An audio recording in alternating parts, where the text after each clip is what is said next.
लथपथ थी। आकाश चीखों से गूंज रहा था। महाभारत का युद्ध इतिहास का सबसे भयानक युद्ध था।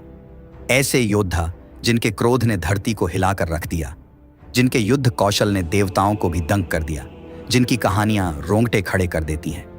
आज हम टाइम ट्रैक ट्रिविया हिंदी के इस नए वीडियो में आपको महाभारत के 10 सबसे महान योद्धाओं से परिचित कराएंगे। ये योद्धा अपनी वीरता, शक्ति और युद्ध कौशल के लिए प्रसिद्ध थे और इनमें से कुछ तो देवताओं को भी परास्त करने की क्षमता रखते थे। नंबर 10, अर्जुन का पुत्र अभिमन्यु 16 साल का ही था, परंतु युद्ध कौशल में दिग्गजों को भी मात देता था।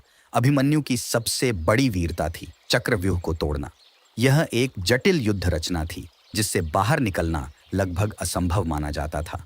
उसने कई प्रसिद्ध योद्धाओं को युद्ध में पराजित किया, जिनमें दुर्योधन का पुत्र लक्ष्मण और कौरव सेना के अनेक महारथी शामिल थे। हालांकि नियति कुछ और ही मंजूर था। युद्ध के दौरान अभिमन्यु अकेला पड़ गया। उसके सारथी और घोड़े मारे गए। उसका धनुष टूट गया। निहत्थे होने के बावजूद उसने हार नहीं मानी। उसने टूटे रथ के पहिए को हथियार बनाकर लड़ना जारी रखा। कौरवों के 6 महारथियों द्रोणाचार्य, कर्ण, कृपाचार्य, कृतवर्मा, अश्वत्थामा और शकुनि ने मिलकर धर्म युद्ध के नियमों का उल्लंघन करते हुए अभिमन्यु पर आक्रमण किया और उसे वीरगति प्राप्त हुई। यही उसकी अमर कहानी है। उसकी वीरता की कहानी युगों युगों तक याद की जाएगी। नंबर 9, सात्यकी। महाभारत के रण में जहां भीष्म, अर्जुन, कर्ण जैसे नाम युद्ध के पर्याय बन गए, वहीं कुछ ऐसे योद्धा भी थे जिनकी वीरता को इतिहास के पन्नों में उतना स्थान नहीं मिला। ऐसे ही एक अविस्मरणीय योद्धा थे यादव कुल के सात्यकी। उन्होंने शस्त्रों का ज्ञान अर्जुन से प्राप्त किया था। सात्यकी एक बेहतरीन तलवारबाज भी थे। उन्होंने शकुनि को 2 बार पराजित किया और जब द्रोणाचार्य युधिष्ठिर को मारने के लिए आगे बढ़ रहे थे तो सात्यकी ने ही काफी लंबे समय तक गुरु द्रोण को रोके रखा था। उन्होंने अर्जुन की सहायता करते हुए जयद्रथ वध में भी महत्वपूर्ण भूमिका निभाई। सात्यकी ने पांडव सेना के सेनापति धृष्टद्युम्न की भी जान कई बार बचाई थी। युद्ध के दौरान उन्होंने भूरिश्रवा को मार गिराया, जिसके बाद उन्हें काफी आलोचना भी मिली। सात्यकी उन कुछ चुनिंदा योद्धाओं में से थे जो युद्ध के बाद जीवित बचे, और यहाँ तक कि अर्जुन तो सात्यकी को अपने समान योद्धा मानते थे। नंबर 8, भगदत्त। नरकासुर के पुत्र, प्राग ज्योतिष के राजा भगदत्त अपने विशालकाय हाथी सुप्रतिका पर सवार होकर युद्ध भूमि में उतरते थे। हाथियों के युद्ध में उनकी कुशलता अद्वितीय थी।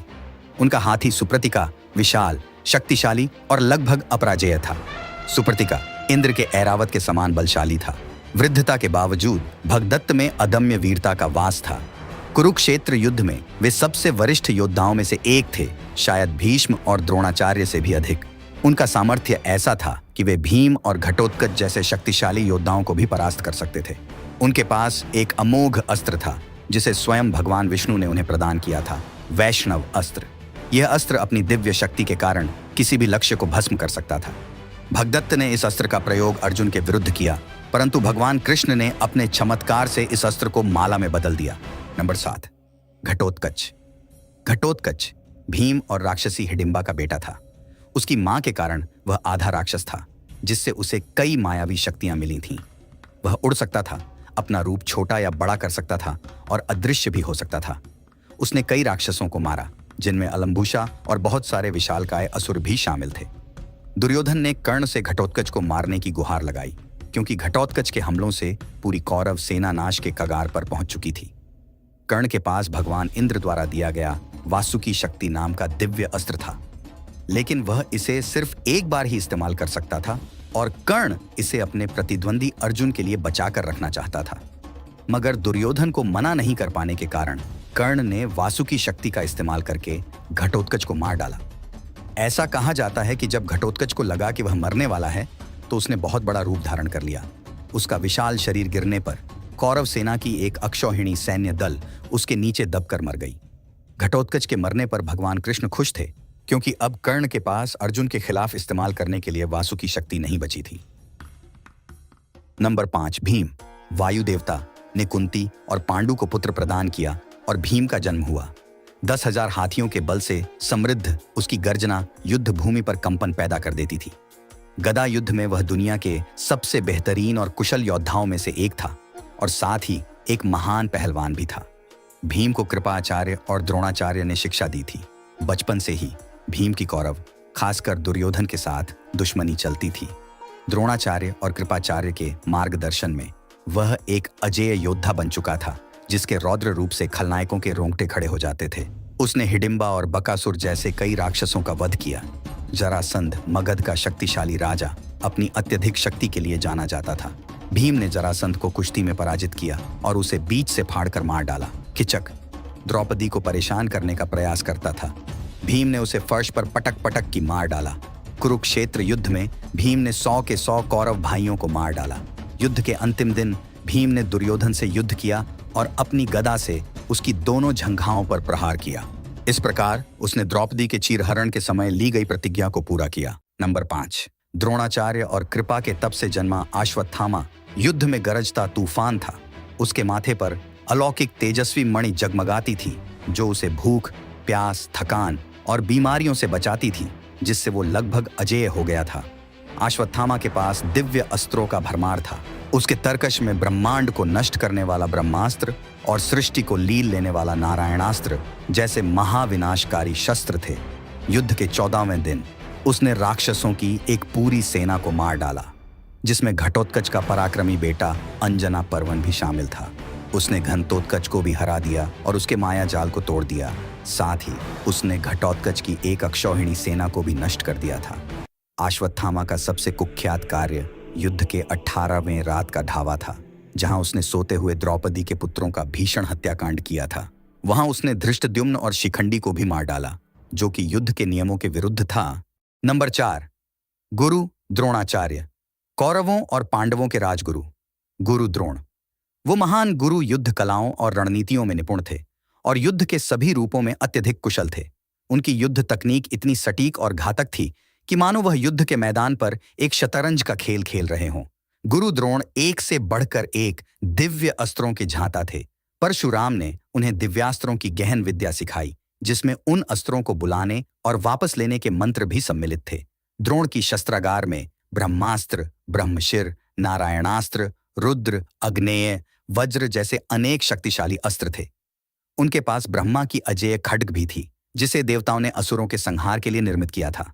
इस खड्ग को असी कहा जाता था और यह मान्यता थी कि जो कोई भी इसे धारण करता वह अजेय हो जाता। युद्ध के 13वें दिन द्रोणाचार्य ने अपनी चतुराई से चक्रव्यूह का निर्माण किया, जिसका उद्देश्य युधिष्ठिर को बंदी बनाना था। उन्हें पता था कि केवल अर्जुन और कृष्ण ही इस व्यूह को भेदने की कला जानते हैं। अभिमन्यु को इस व्यूह को भेदने का ज्ञान तो था, परंतु वापस निकलने का मार्ग उन्हें मालूम नहीं था। इसी चक्रव्यूह में अभिमन्यु को अधर्मी तरीके से मारा गया था।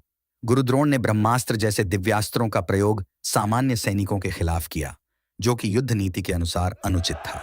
नंबर 3, अर्जुन। अर्जुन पांडु और कुंती के तीसरे पुत्र थे। उनका जन्म इंद्रदेव की कृपा से हुआ था, इसलिए उन्हें देवराज इंद्र का पुत्र भी कहा जाता था। छोटी उम्र से ही अर्जुन एक असाधारण धनुर्धर के रूप में उभरे। उनका गांडीव धनुष से छूटे बाण शत्रुओं के कवच को चीरते हुए उनके प्राणों को क्षण भर में लीन लेते थे। अर्जुन ने सुना कि द्रुपद अपनी पुत्री के लिए एक स्वयंवर का आयोजन कर रहे हैं। प्रतियोगिता में धनुष से पानी में परछाई देखकर एक सुनहरी मछली की आंख में बाण मारना था। स्वयंवर में शामिल लगभग सभी राजाओं को यह चुनौती पूरी करने में असफलता मिली। अंत में अर्जुन ने अपनी अद्भुत शक्ति और अचूक निशाने से इस प्रतियोगिता को जीत लिया और द्रौपदी को अपने साथ ले गए। असंख्य दिव्य अस्त्रों से लैस अर्जुन एक ऐसे योद्धा थे जिनके शौर्य से रोंगटे खड़े हो जाते थे। उनके सबसे प्रमुख हथियारों में से एक था गांडीव, अग्निदेव से प्राप्त एक अलौकिक धनुष जिसकी शक्ति अपरम थी। उनके पास पशुपास्त्र भी था, जो भगवान शिव द्वारा प्रदत्त एक विनाशकारी अस्त्र था। पशुपतास्त्र, वो अस्त्र जिसके नाम में ही कंपन था। महादेव का प्रलयंकारी वरदान, जिसका स्पर्श विनाश का पर्याय था। ब्रह्मास्त्र, सृष्टि के रचयिता का ही विनाश का मंत्र। आधुनिक परमाणु अस्त्र के समान अर्जुन के ही अस्त्रों में से एक था। उनके शस्त्रागार में अन्य भयानक अस्त्र भी शामिल थे, जैसे इंद्रास्त्र, जो वज्रपात का प्रहार करता था, अग्नि वर्षाने वाला अग्नि अस्त्र और जल का आह्वान करने वाला वरुणास्त्र। ये दिव्य अस्त्र न केवल शक्तिशाली थे, बल्कि देवताओं के अनुग्रह और अर्जुन के आध्यात्मिक बल के भी प्रतीक थे। ये अस्त्र ऐसे थे मानो युद्ध भूमि पर स्वयं देवता अर्जुन के साथ खड़े हों। महाभारत के अनुसार युद्ध के 10वें दिन शिखंडी और अर्जुन दोनों एक ही रथ पर सवार थे और दोनों ने भीष्म से युद्ध किया। भीष्म ने शिखंडी पर बाण नहीं चलाए क्योंकि वे